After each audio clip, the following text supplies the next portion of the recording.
Section 8.3 is quadratic equations. To factor a quadratic trinomial means to write it as a product of two binomials. To determine what the signs are going to be in the binomials, look at the last sign in the trinomial.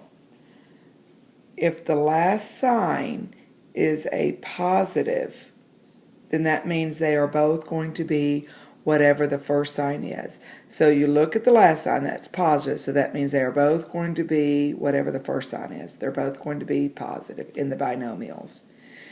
If the last sign is positive and the first sign is negative, then that means they are both going to be negative in the two binomials. To factor this trinomial, we make our two binomials. First thing we do is determine the signs. Look at the last sign. The last sign is positive, so that means they are both going to be whatever the first sign is. They're both going to be positive. Now look at the very first term. The first term is x squared. The factors of x squared are x times x. So we're going to split the factors and put x in the front of each binomial. Look at the last term. The last term is 2. So the factors of 2 are 1 and 2. Now as of right now, the two binomials are identical, so it really doesn't matter where you put the 1 and where you put the 2, but they go in the back. To check, we would multiply by doing the FOIL method. That's how you multiply two binomials. So the first, x times x, is x squared. The outside term is 2x. The inside term is 1x. And the last is 2. Combine your two middle terms. And you see that is exactly what your problem is. So this is correct. So there are your two binomials. Example 1b, we're going to make our two binomials. Look at the sign. The last sign is positive, so that means they're both going to be whatever the first sign is. Both going to be positive. Factors of x squared, x times x. List the factors of 15 and list them numerically. 1 times 15, 3 times 5.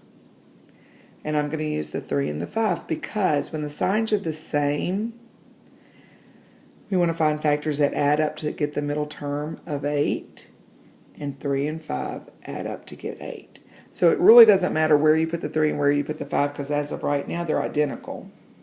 So I'm going to put the 3 in the first one and the 5 in the next one. Now again, you could have swapped to have x plus 5 first times x plus 3. That does not matter. Now to check, you don't have to check the entire do the entire FOIL method. All you really need to do is the outer and the inner. So I like to do the outer, 5x, and then stack it. Plus 3x is 8x, and that is your middle term.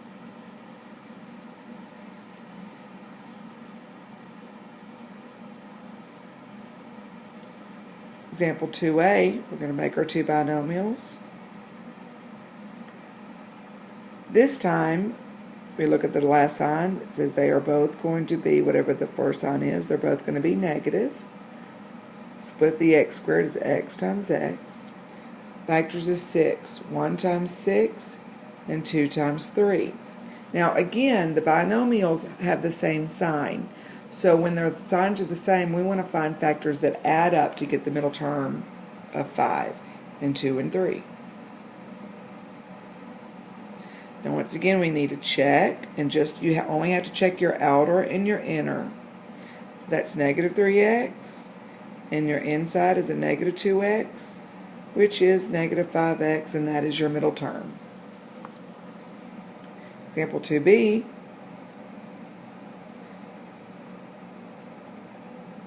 the last sign is positive, so that says they're both going to be negative.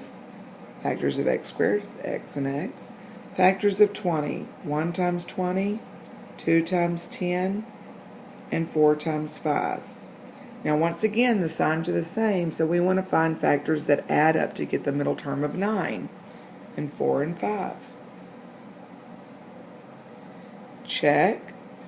Negative 5x and a negative 4x is a negative 9x, and that is your middle term. Example 2C.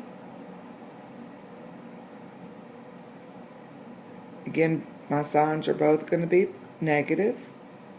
Factors of x squared, x and x. Factors of 12, 1 times 12, 2 times 6, and 3 times 4. The signs are the same, so we want to find factors of 12 that add up to get 8, 2, and 6. Check it.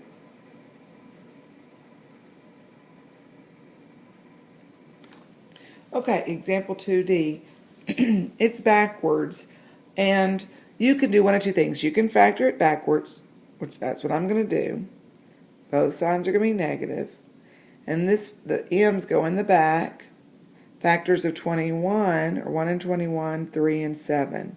Which factors of 21 add up to get 22? And that's 1 and 21.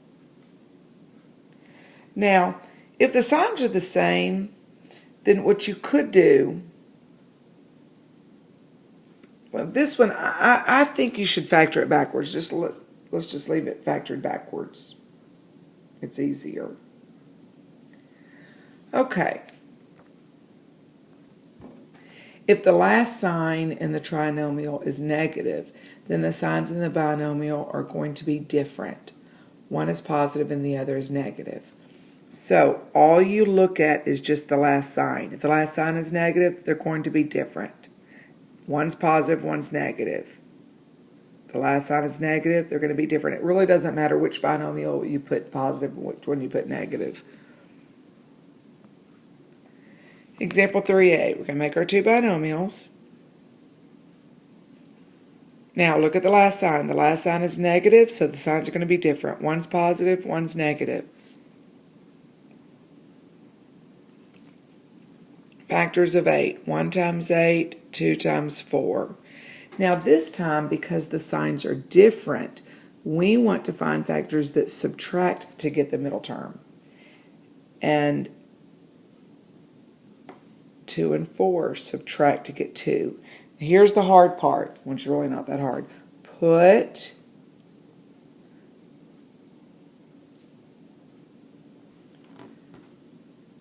the largest number behind whatever the first sign is. So we found factors of 2 and 4. 4 is the larger number, so we are going to now look at the first sign. The first sign is a negative or a minus, so we're going to put the 4 behind the minus sign. To check it, my outside is a negative 4x, and my inside is 2x, which is a negative 2x, and that is your middle term. Example 3b, make your two binomials. Look at the last sign. The last sign is a minus, so my signs are going to be different. Let's put the x's. Factors of 9, 1 and 9, 3 and 3.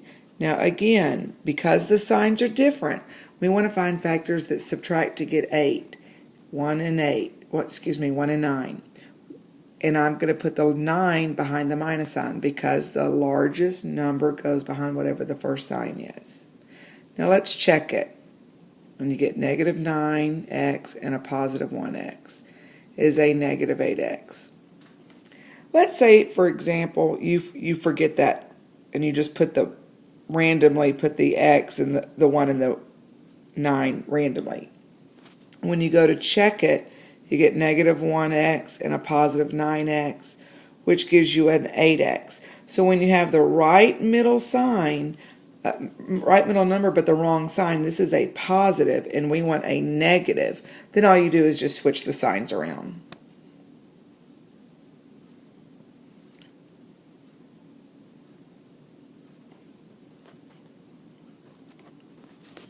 Example 3c. Signs are going to be different. Split the x. Factors of 18. 1 times 18, 2 times 9, 3 times 6. And again, signs are different, so which factors subtract to get 7? 2 and 9. We are going to put the 9 behind whatever the first sign is. The first sign is positive, so the 9 goes behind the positive. Do a quick check. That's negative 2x, and 9x is a positive 7x. Example 3D, signs are going to be different. Factors of 18 that subtract and get 3. In this case, it's 3 and 6. I'm going to put the 6 behind the positive, 3 behind the negative. Once again, check it. You must check and get 3x. Okay, write these 4 problems down, pause the video, work these 4 problems, and then turn it back on and see if our answers match up. Except for number 4. Don't do number 4 yet. Okay, check your work. Now look at number 4. Because there's a negative in that 24, we do need to flip everything around. That positive r squared minus 2r minus 24. Now, signs are going to be different.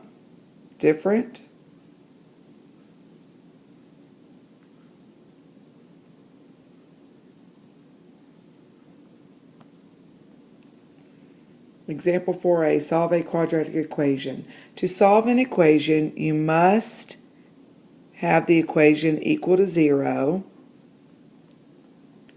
Then you factor. So that's very important. You must have equal to 0. So I've got to move that 10 over on the other side. To move it on the other side, I'm going to subtract it. And don't forget to put it in standard form. So it's x squared minus 3x minus 10 is equal to 0. Now let's factor. Signs are going to be different. Factors of 10. Let's subtract to get 3. I'm going to put the 5 behind the negative and 3 behind the positive. Do a quick mental check. Negative 3x and a positive 2 is an... Oh, that should be a 2.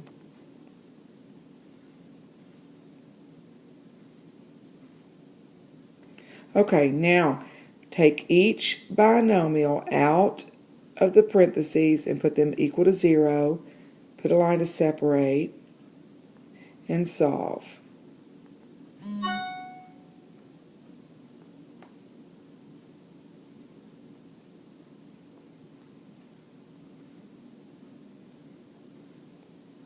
So x is equal to negative 2 and x is equal to 5. Example B, I've got to get that equal to 0, so that's x squared plus 11x plus 18 is equal to 0. Factor, just keep bringing down the equal 0. So that's x plus 9 and 2. Put each one equal to 0. And you should be able to solve in your head by now. We're going to subtract 2 on both sides, so x is equal to negative 2. Subtract 9 on each side, so x is equal to negative 9. Do these 2 problems by yourself. So pause the video, work these 2 problems, and then turn it back on and see if your answer matches mine. Okay, check your answers. And we are done.